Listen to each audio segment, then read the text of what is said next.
In the news, Fayami throws weight behind NCAC vows to make National Arts Festival a memorable experience. President Faustin Archange sworn in. Shravin murder trial witness testifies at trial regrets not doing more. AFCON 2022 Super Eagles triumph over Lesotho to end qualifiers campaign unbeaten. Details shortly.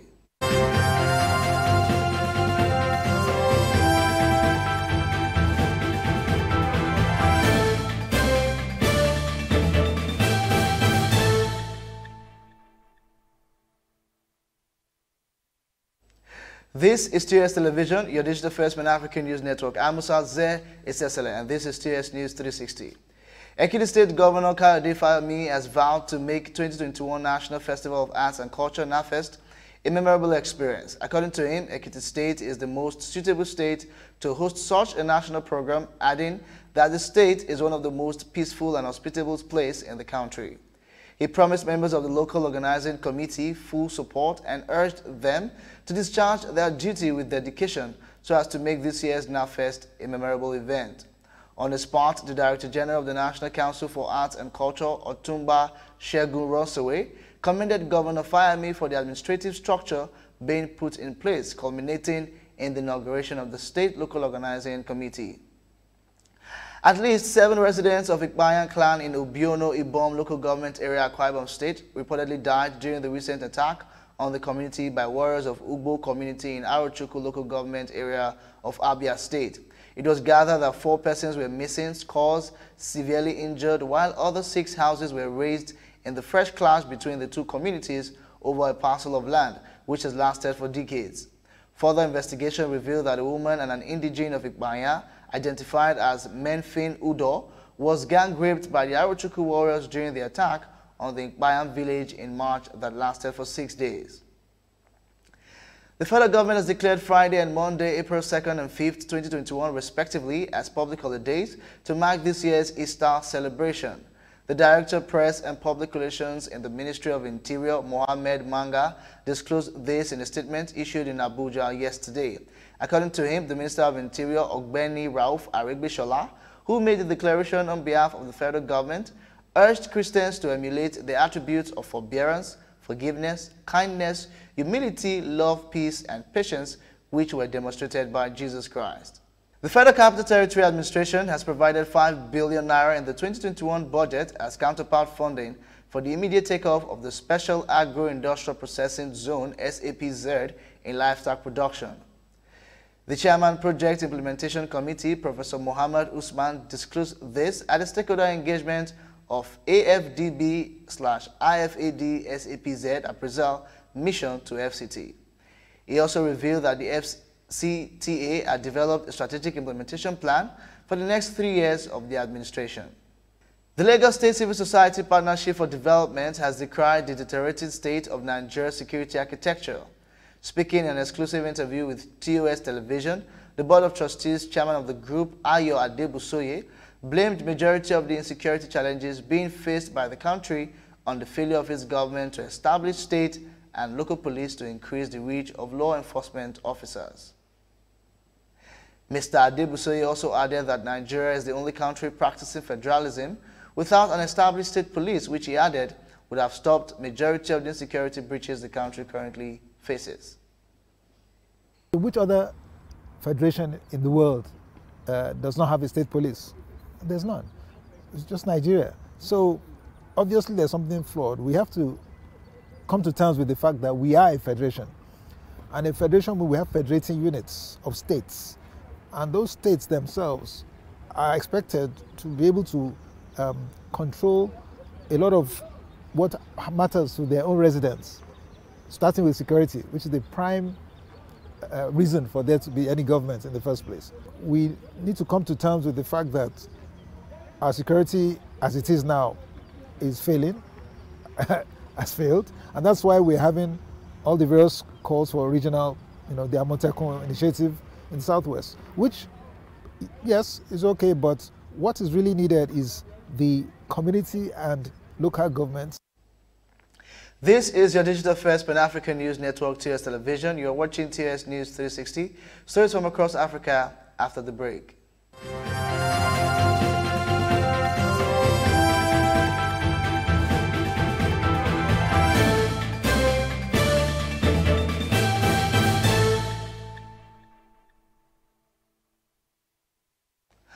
Welcome back now to Africa. Central African Republic's President Faustin Archange Touadera was sworn in on Wednesday in a ceremony attended by foreign dignitaries in the capital, Bangui.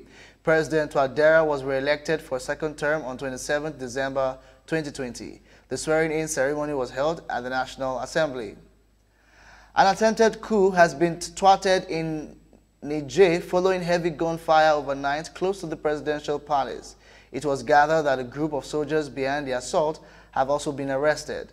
The attack comes 2 days before President-elect Mohamed Bazoum is due to be sworn in. It will be the first transfer of power between the two democratically elected presidents in Niger since the country became independent in 1960.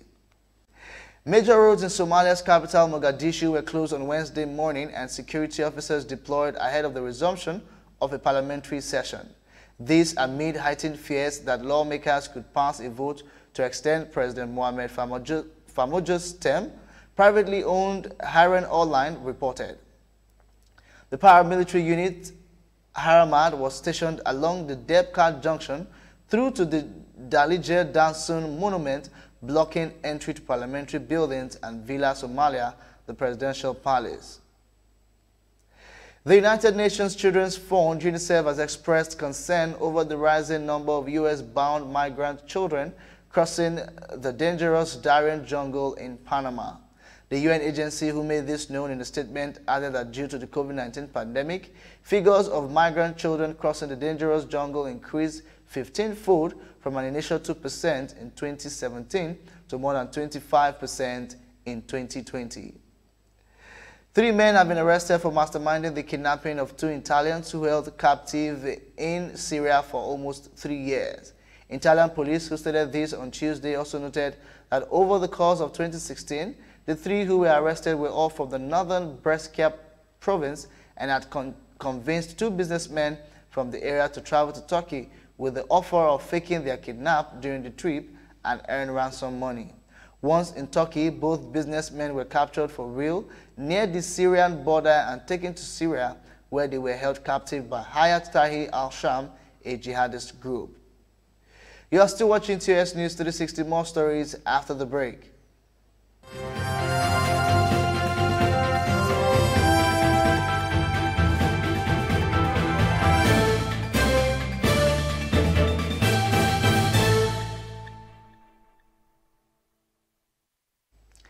Thank you so much for staying with us. The teenager who filmed the viral video of George Floyd's death has told the trial court that she regrets not being able to save his life.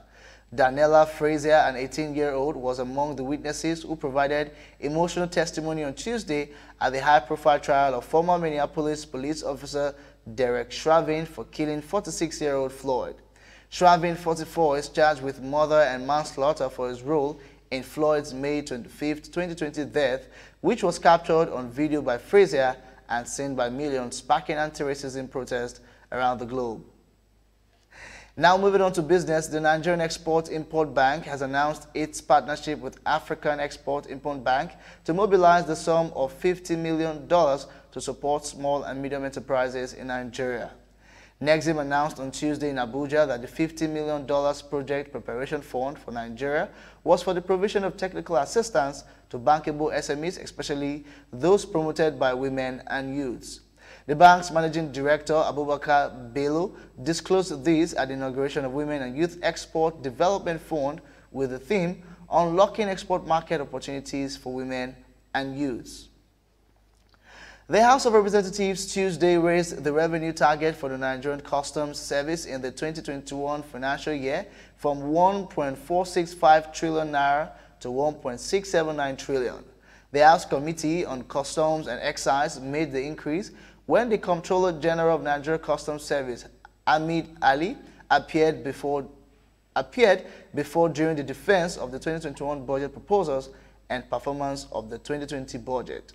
The increase is the retention of the initial approved target in the 2020 budget before the advent of COVID-19 pandemic, which caused the sum to be revised to 1.380 trillion. The Asset Management Corporation of Nigeria, AMCON, has repaid 2 trillion naira out of its 4.7 trillion naira commitment to the Central Bank of Nigeria, CBN. Its managing director / CEO Ahmed Kuru has said, speaking on the corporation's focus in his new 5-year term, the AMCON boss said the corporation has achieved its first mandate of purchasing the non-performing loans and providing liquidity to the commercial banks.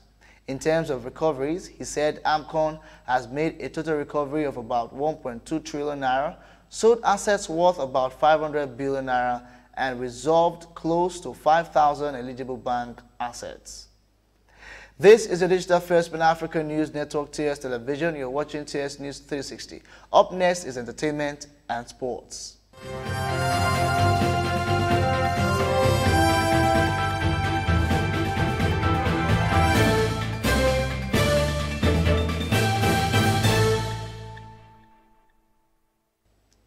A theatre adaptation of fan-favorite television show Game of Thrones is officially in the works.